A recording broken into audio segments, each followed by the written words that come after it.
বাংলাদেশের একমাত্র বৈশ্বিক শিরোপাটা 2020-এ এসেছিল সাউথ আফ্রিকায়।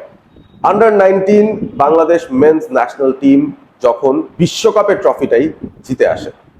ফাইনালটা হয়েছিল ইন্ডিয়ার সঙ্গে এবং সেই নাটকীয় ফাইনালটা জিতে নিয়ে বাংলাদেশ প্রথমবারের মতো কোনো একটা আইসিসি ইভেন্টে চ্যাম্পিয়ন হয় এবং সেই চ্যাম্পিয়ন হওয়া দলের প্রত্যেকটা স্কোয়াড মেম্বারই কিন্তু সেই হিসেবে অনেক স্পেশাল হয়ে যান। তাদেরকে সবাই আদর করে ডাকছেন দ্য ক্লাস অফ 2020।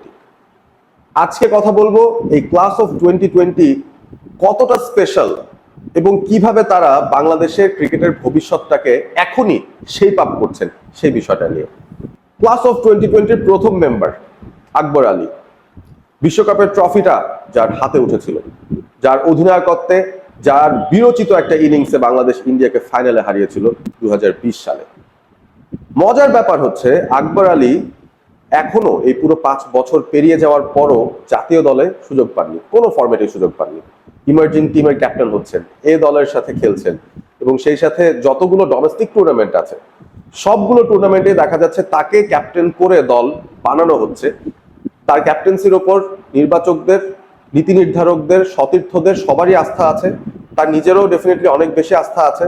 তবে আলটিমেটলি তিনি জাতীয় দলে সুযোগ পাচ্ছেন না, কারণ এই জায়গাটা খুবই ডিফিকাল্ট একটা স্পেস। 2020-এ চিন্তা করেন বাংলাদেশের কিপার ব্যাটার পজিশনটায় কারা কারা খেলছিলেন। মুশফিকুর রহিম ছিলেন, লিটন কুমার দাস ছিলেন এবং পরবর্তীতে আরো কিছু ক্রিকেটাররা চলে এসেছেন, জাকের আলী অনেক চলে এসেছেন। তো এই জায়গাটার ভেতরে নূর হাসান সোহান, তার কথা তো বলতে ভুলে যাচ্ছি। এই ব্যাটাররা বা এই ক্রিকেটাররা যখন আশেপাশে রয়েছে তাদের উপরে আকবর আলী কিভাবে সুযোগ পান, এবং সে কারণে আমার কাছে মনে হয় আনফর্চুনেটলি সুযোগটা পাননি। এক্সট্রা অর্ডিনারি কিছু করে দেখাতে হতো ব্যাট হাতে অ্যাজ আ পারফর্মার, সেখানেও তিনি মাঝে মধ্যে ভালো করেছেন, মাঝে মধ্যে খারাপ, অর্থাৎ এমন আহামরি কিছু করতে পারেননি যেটার জন্য নির্বাচকরা তাকে জাতীয় দলের জন্য সিলেক্ট করে ফেলবেন অটোমেটিক্যালি এই অঙ্কন কিংবা জাকের অনিক কিংবা নুরুল হাসান সোহান কিংবা লিটন দাসের জায়গায়। সো আনফর্চুনেটলি যিনি বাংলাদেশকে নেতৃত্ব দিয়েছেন আইসিসি আন্ডার-19 ওয়ার্ল্ড কাপের সেই শিরোপার লড়াইটায়, সেই আকবর আলী এখনো পর্যন্ত ন্যাশনাল টিমে জায়গায় পাননি, ন্যাশনাল টিমে ডেবিউটা পাননি। তবে ডেবিউ পেয়েছেন এই 16 জনের স্কোয়াডের 12 জন মেম্বার। এবং আপনি কল্পনা করতে পারেন একটা স্কোয়াডের, একটা ব্যাচের এতগুলো খেলোয়াড় একসঙ্গে বা একই ধারাবাহিক সময়ে কাছাকাছি সময়ে এসে ডেবিউ পেয়েছে তাদের সিনিয়র টিমে, এটা কিন্তু খুবই রেয়ার একটা বিষয়। আপনি 2016-র বাংলাদেশ আন্ডার-19 ব্যাচটার কথা চিন্তা করেন, সেখানে হয়তো আপনি সাইফ হাসানের কথা বলবেন, নাজমুল শান্তর কথা বলবেন, মেহেদী হাসান মিরাজের কথা বলবেন, সাইফুদ্দিনের কথা বলবেন। তার 2 ব্যাচ পর 2018-র যেই আন্ডার-19 স্কোয়াড, সেখানে ইয়াসির রাব্বি, আফিফ হোসেন ধ্রুবরা ছিলেন হয়তো। তারপর 2020-এর এই যে ব্যাচটা, এখানে যদি আমি প্লেয়ারদের নাম আপনাকে একে একে বলতে থাকি আপনি অবাক হয়ে যাবেন যে প্রত্যেকটা প্লেয়ার এখন বাংলাদেশের সিনিয়র মেন্স টিমের পাইপলাইনে তো আছেনই এবং অনেকজন এখন একেবারেই সিনিয়র মেম্বার কিংবা পার্মানেন্ট মেম্বারে পরিণত হয়েছে। আকবর আলীর কথা বলছিলাম শুরুতেই, তিনি ক্যাপ্টেন সেই দলটার ক্লাস অফ 2020-র, কিন্তু এখনো ইন্টারন্যাশনাল ম্যাচে সুযোগ পাননি সিনিয়র টিমের হয়ে। সুযোগ পেয়েছেন সবচেয়ে বেশি শরীফুল ইসলাম। বাহাতি এই পেসার এখনো পর্যন্ত বাংলাদেশের হয়ে 101টা আন্তর্জাতিক ম্যাচ খেলে ফেলেছেন। কি দারুণ একটা ফিট, 5 বছরের মধ্যেই 101টা আন্তর্জাতিক ম্যাচ। এক প্রকার এই ক্লাস অফ 2020-র সেরা প্রোডাক্ট বলে দেয়া যায় শরীফুলকে এই মুহূর্তের পারফরমেন্সে। অবশ্য 101 ম্যাচ থেকে 141টা উইকেট শরীফুল দখল করেছেন এবং যার মধ্যে টেস্টে 12 ম্যাচ থেকে 26টা উইকেট রয়েছে তার, ওডিআই ক্রিকেটে 40 ম্যাচ থেকে 58টা উইকেট, টি20 ইন্টারন্যাশনাল ম্যাচেসে 49 ম্যাচ থেকে 57টা উইকেট রয়েছে শরীফুল ইসলামের। 3 ফরম্যাট একজন দুর্দান্ত ক্রিকেটারকে বাংলাদেশ খুঁজে পেয়েছে এই ক্লাস অফ 2020 থেকে। শরীফুলের পর যার নামটা আসবে তিনি অবশ্যই তাওহিদ হৃদয়। এখনো পর্যন্ত বাংলাদেশের পক্ষে তাওহিদ হৃদয় সব মিলিয়ে 81টা ম্যাচ খেলেছেন এবং সেই 81 ম্যাচের মধ্যে 38টা ওডিআই, 38 ওডিআই থেকে ইতিমধ্যেই 1000-এর উপরে রান তিনি করে ফেলেছেন। টি20 ইন্টারন্যাশনাল ক্রিকেটে 43 ম্যাচ থেকে 900 রান তার বেল্টে ইতিমধ্যেই চলে এসেছে এবং আর মাত্র 13টা রান তিনি যদি যুক্ত করতে পারেন তাহলে আন্তর্জাতিক ক্রিকেটে তাওহিদ হৃদয় 2000 রান সম্পন্ন হয়ে যাবে। তাকেও কিন্তু আপনি ডিনাই করতে পারবেন না, he is one of the better products of that class of 2020। এরই সাথে টেস্ট আঙ্গিনায় মাহমুদুল হাসান জয়, তিনি ডেবিউ পেয়েছেন, সেই সাথে টি20 ইন্টারন্যাশনাল ম্যাচও তিনি খেলেছেন। আপনি তানজিদ তামিম পারভেজ ইমন এই জুটির কথা বলতে পারেন, দুজনই এই ক্লাস অফ 2020-র। এই মুহূর্তে বাংলাদেশের হোয়াইট বল ক্রিকেটের দুই স্টেবল ওপেনার। আপনি তানজিম সাকিবের কথা কিভাবে ভুলে যাবেন?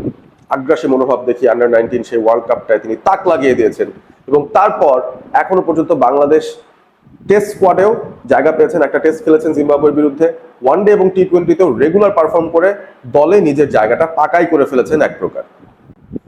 মিস্টার 360 শামীম হোসেন পাটোয়ারি, তিনিও ক্লাস অফ 2020-র এই ব্যাচের, এবং শামীম পাটোয়ারিকে তো এই মুহূর্তে টি-20-র বাংলাদেশ সেটআপের সবচেয়ে এক্সাইটিং প্লেয়ার সবাই বলছেন। তার ফিল্ডিং, বোলিং, ব্যাটিং সব দিক থেকেই তিনি কিন্তু তাক লাগানো পারফরমেন্স করছেন, একজন ট্রু এন্টারটেইনারের মতো খেলছেন, এবং আমার কাছে মনে হয় বাংলাদেশের উজ্জ্বল টি-20 ভবিষ্যতের পেছনে তার নিশ্চয়ই একটা অবদান থাকবে। এছাড়া আরো নাম বলে যেতে পারি, শাহাদাত হোসেন দীপু, এখনো পর্যন্ত টেস্ট ক্রিকেটে তিনি ম্যাচ খেলার সুযোগ পেয়েছেন 6টা। রাকিবুল হাসান, বাহাতি লেফট আর্ম অর্থোডক্স স্পিনার, এখনো পর্যন্ত 3টা টি-20 ইন্টারন্যাশনাল ম্যাচ খেলেছেন। হাসান মুরাদ, আরো একজন বাহাতি স্পিনার, এই ক্লাস অফ 2020-র অভিষেক হয়ে গেছে তার আন্তর্জাতিক ক্রিকেটে, 2টো টি-20 ইন্টারন্যাশনাল ম্যাচ তিনি খেলেছেন।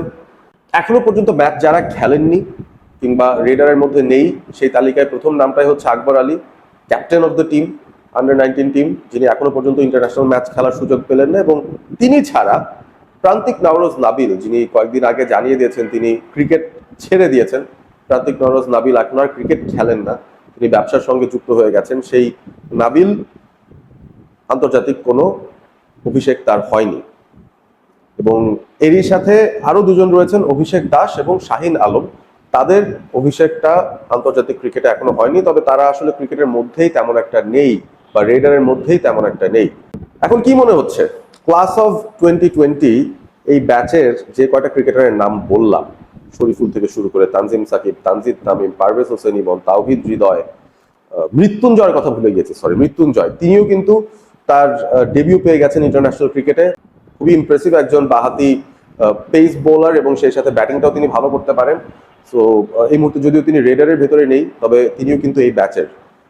জাস্ট লুকিং অ্যাট ইট, আপনার কাছে মনে হয় না যে বাংলাদেশের যতগুলো ইয়াং ব্যাচ এজ লেভেল থেকে উঠে এসেছে ক্রিকেটে, তার মধ্যে সবচাইতে স্পেশাল এই ক্লাস অফ 2020, এবং বাংলাদেশের ক্রিকেটের মেইন স্ট্রিম যে ভবিষ্যৎটা রয়েছে, সিনিয়র টিমের যে ভবিষ্যৎটা রয়েছে, সেটা আমার কাছে মনে হচ্ছে অনেকাংশে এই ক্রিকেটারদের উপরেই নির্ভর করবে।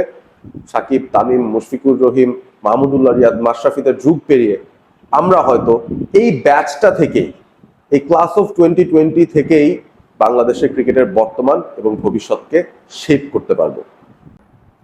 এই পুরো ক্লাস অফ 2020-র মধ্যে কোন খেলোয়াড়টাকে আপনাদের কাছে মনে হচ্ছে ওভার রেটেড, কোন খেলোয়াড়টাকে মনে হচ্ছে সবচেয়ে বেস্ট পারফর্মার, কোন ক্রিকেটারটাকে মনে হচ্ছে সবচেয়ে দুর্ভাগা, এবং কোন ক্রিকেটারটাকে আপনার মতে মনে হচ্ছে সবচেয়ে আন্ডার রেটেড, এই বিষয়গুলো চাইলেই আপনারা কমেন্ট করে জানিয়ে দিতে পারেন, এবং সেই সাথে যুক্ত থাকতে পারেন অল স্পোর্ট এবিপির সঙ্গে।